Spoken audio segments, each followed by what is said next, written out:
The road to hell is paved with adverbs. But is it always? People have very strong opinions about adverbs, and the truth is, those strong opinions are merited. Almost always, when an adverb is used, there is a better way to write that sentence. But that doesn't mean a piece of writing is inherently terrible just because they use an adverb. In this video, I'm going to share with you my personal opinion on adverbs, as well as what you can replace your adverbs with if you find them in your writing. If you're new to my channel, hello and welcome. My name is Claire Fraise, and I am an award-winning author who makes videos on this channel sharing the actionable writing tips that helped me make my own writing better. I'm the author of the paranormal ghost thriller They Stay series, including books They Stay, They Whisper, They Return, They Hunt, and book 5, which has not been written yet. So if any of that sounds interesting to you, make sure to subscribe to my channel and like this video, and without further ado, let's get into the content.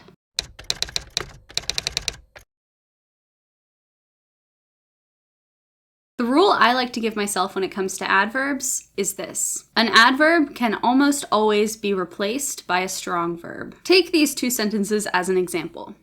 The first one, he ran quickly across the yard, versus the second one, he sprinted across the yard. Which one do you think is stronger? Using the verb sprinted really conveys the fact that they're dashing across the yard, and it's more visual and interesting to read than the first one. Or this example. Stop, he said loudly, versus stop, he shouted. Shouted is more interesting than said loudly. It's just a more interesting word, and they both say the same thing, except shouted drives the point home a little bit more than just said loudly. There is nothing wrong with using the occasional adverb, but there is something wrong, in my opinion, with using too many, because it's often the cheap way to write something that could be more powerfully written. You might be familiar with the common piece of writing advice, show, don't tell. If you use an adverb, you are almost always telling instead of showing the emotion, and a strong verb can show much more than an adverb. This piece of writing advice has helped me a lot because it's extremely simple and it's extremely clear.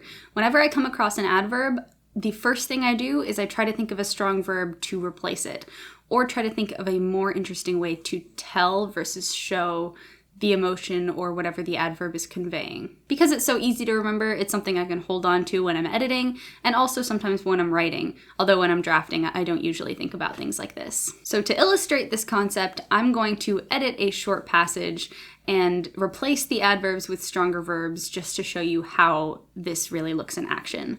So here is a short paragraph that I had AI generate for the purposes of this video that uses quite a few adverbs. I'm going to start by reading it out loud, and then we can dive into editing it. Alex carefully chops the vegetables, slowly and methodically slicing each piece.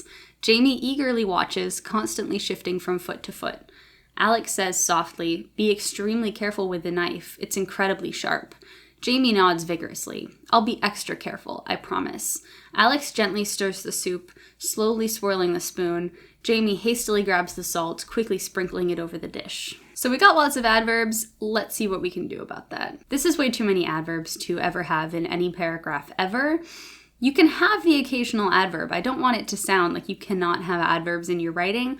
You can occasionally have adverbs, and sometimes that is the clearest, cleanest way to convey a piece of information possible, and it's better just to slip one adverb in and just let it slide. But this is excessive, and so we're gonna cut it down. Part of what I'm gonna be doing is deleting unnecessary adverbs that are already conveyed by the verb itself, or I will be replacing the verb, or just generally finding another way to convey the emotion or piece of information. So Alex carefully chops the vegetables, slowly and methodically slicing each piece. So if you are chopping something carefully, you are also doing so slowly and methodically. Those things all sort of mean the same thing.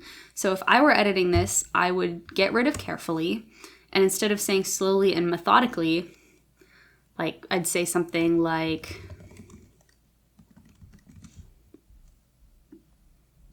so now we have Jamie eagerly watches, constantly shifting from foot to foot. You don't really need constantly, that's just an unnecessary one. Shifting from foot to foot gives you the visual. You can just say Jamie shifts from foot to foot, but that doesn't tell you where Jamie is. So if previously in the scene, Jamie is standing next to Alex and that's already established, you can just say Jamie shifts from foot to foot. Or you can, if you're setting a scene, say something like Jamie stands over his shoulder, shifting from foot to foot. Now, I don't love this because you have two sentences in a row that follow the same general structure.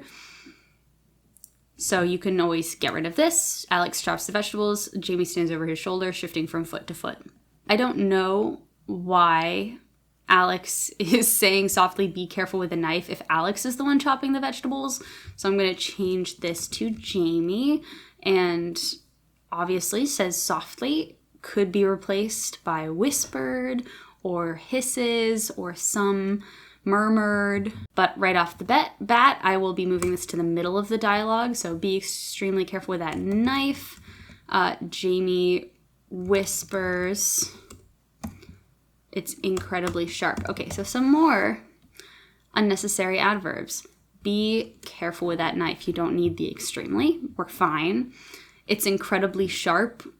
You could emphasize that, but is there a different... So this one's tricky. You could say it's incredibly sharp and emphasize sharp. You could just say it's sharp. You could replace sharp with a stronger adjective, but I don't really know what that adjective would be. Like when I look it up, it's serrated, it's wetted, keen. Those words don't make sense in the context. And also when you're writing dialogue, you want to make sure that the words that the characters are saying sound like words that people would use in speech. If I personally would not say it's incredibly sharp in this context, I would say it's really sharp, but there are some people that would use the word incredibly, and maybe they might be a bit more put together than me in their speech. So this comes down to a character decision. If Jamie ends up being the kind of person that would use the word incredibly, then by all means use that adverb there. If Jamie is not somebody that says incredibly, you can change it to really if Jamie speaks more like me.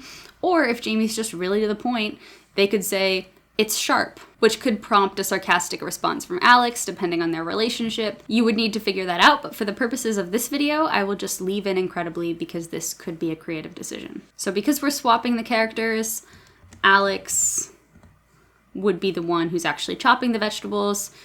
So Alex nods vigorously. I'll be extra careful, I promise. Vigorously nodding is a sign of anticipation and eagerness. Like if Alex is begging to use the knife and Jamie is like, you'll have to be extra careful, and Alex is like, yeah, I know, and then nods a bunch of times. In this particular context, in the way I'm envisioning this scene, I don't think Alex needs to nod vigorously. I feel like this sort of comment from Jamie, if the two of them, let's say, are brothers, would prompt more of an eye roll. You don't really have a stronger verb that could replace nods that would still make sense and be as clear. Nods is very simple. It's very to the point. And if you want to emphasize the fact that they're nodding vigorously, then that also might be an okay place for an adverb.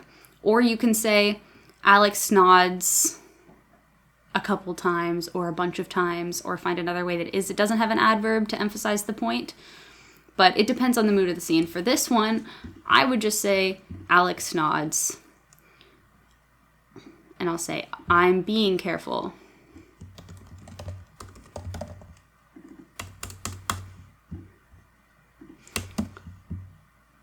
We'll say Jamie gently stirs the soup. I don't think you need to say gently. I don't think people generally stir soup in a violent way, so I would just say Jamie stirs the soup. If you wanted to convey gentle, you can say like in a gentle motion, although that's probably pretty clunky, or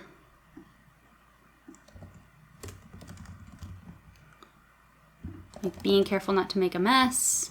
He hastily grabs the salt, quickly sprinkling it over the dish. I would probably say, you could just say grabs, you don't need hastily grabs.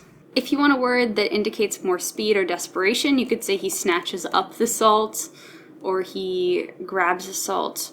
But you honestly don't need this. I don't really know why he'd be that urgent to get salt, so I would say he sprinkles salt over the dish and sprinkles salt over the dish, just to keep things simple, because you don't really need this kind of thing. Because we don't need to overcomplicate things when they don't need to be overcomplicated. So there you have the sort of edited scene. It's still not great by any stretch of the imagination, but at least we got fewer adverbs and we have gotten rid of some of the really easy ones to get rid of. You want to make sure that you don't become a walking thesaurus, and every single time you have an adverb, just type in synonyms for that verb and pick the most complicated version you can find and put it in your story, because that would just make it sound silly. And you want to keep your voice consistent. You don't want to overly complicate things. The whole point of getting rid of the adverbs is to simplify stuff and strengthen stuff, not to overcomplicate your sentences and make them sound overly complicated for no reason. So that's my opinion on adverbs and the piece of advice that has proven very helpful to me while I have been editing my own books. I hope this video is helpful to you. If it was, please make sure to like it and also subscribe to my channel. As I mentioned at the beginning of the video, my name is Claire Fraise and I'm an award-winning author who makes videos on this channel sharing actionable writing tips that helped me make my own writing better. Do you agree with my opinion on adverbs? Do you fall more in the all adverbs are evil camp or in the use them as much as you want to camp? Let me know down in the comments. I would love to hear your take. Thank you so much for watching this video, and as always, happy writing.